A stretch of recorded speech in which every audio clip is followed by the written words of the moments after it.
It's 9 o'clock. I woke up this morning at 5. My friends are all drinking right now, but it would be a disservice to you if I did not show you the most inconvenient type of great circle you could ever possibly be required to do. So we are departing 51 degrees, 23.5 minutes south, and 155 degrees, 03.4 minutes west, and we'll be arriving 49 degrees, 44.4 minutes north, and 168 degrees, 52.0 minutes east. So if you imagine that's America and South America, and then we've got Asia over here. We're in the Pacific. Here's the equator. Here's the anti-meridian. We're going from here to here. Not only are we passing both the equator and the anti-meridian, but we're also going more north than we are south. So on a Mercator chart, our track will look something like this. Now, if we were on a mnemonic chart, or if we were just plotting out the great circle itself, it would plot as a straight line, but that's what we're going to end up looking like we're doing. It also means that our vertex is going to be somewhere over here. So we're going to have to identify that our vertex is not inside of the track going towards our destination, and it is not even in the same hemisphere. We're going to need to build our waypoints like this. We're going to need to account for the fact that we're changing from south to north, and for the fact that as we pass the equator and then the prime meridian, anti-meridian, we're going to have to adjust our notation systems to be able to lay out the waypoint list. So this is going to be a massive pain. This is going to be every curveball that they could throw at you during a great circle problem. And we're going to start with the equation that doesn't even actually matter, which is distance. So step 1, find this distance. Step 0, though, get the numbers we need to start with at the beginning. So L1, 51 degrees, 23.5 minutes south. So we do 23.5 divided by 60 plus 51, 51.39. We're going to store that as x. 51.39 degrees is equal to x. L2 is 49 degrees, 44.4 minutes north. First thing we have to remember, we're going into another hemisphere, so we now have to set this as negative. Technically, you could set the first one as negative, but it's always good practice.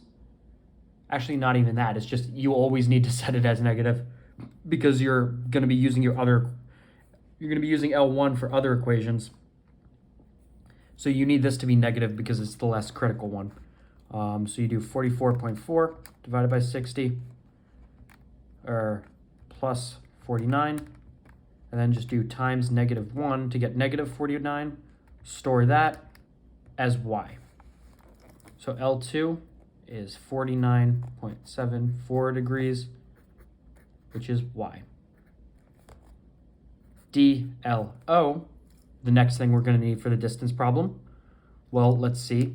We've got 155 degrees, 03.4 minutes west. Yeah, I did choose intentionally random values to make it even harder. 168 degrees, 52.0 minutes east. Remember, when we're over in the Pacific, when we're crossing over the anti-meridian, you could either find how far each of these are from 180, or you can add them together, then subtract the answer from 360. So that's what I'm going to do. First, I'm just going to add them together. So 0.455, 155 plus 168, get 323. 3 degrees, 55. So now we're going to do 359 degrees, 60 minutes, minus 55.4, 323. We get 60 minus 55.4, 04.6, and then 359 minus 323, 36. Now we have to convert that all to degrees. So we do 4.6 divided by 60 plus 36. We get 36.0 degrees, which we're going to store as Z. So those are our starting values. I forgot to note that L2 is negative. And that's what we're gonna put into our distance equations. So now we gotta write out our distance formula. Cosine of the distance is equal to the sine of 51.39 times the sine of negative 49.74 plus the cosine of 51.39 times the cosine of negative 49.74 times the cosine of 36.0. We're going to plug it in here. Remember, I'm just going to do this set, then that set. So sine of x times sine of y. Then we're going to do cosine of x, cosine of y, cosine of z, this plus this, cosine inverse of answer.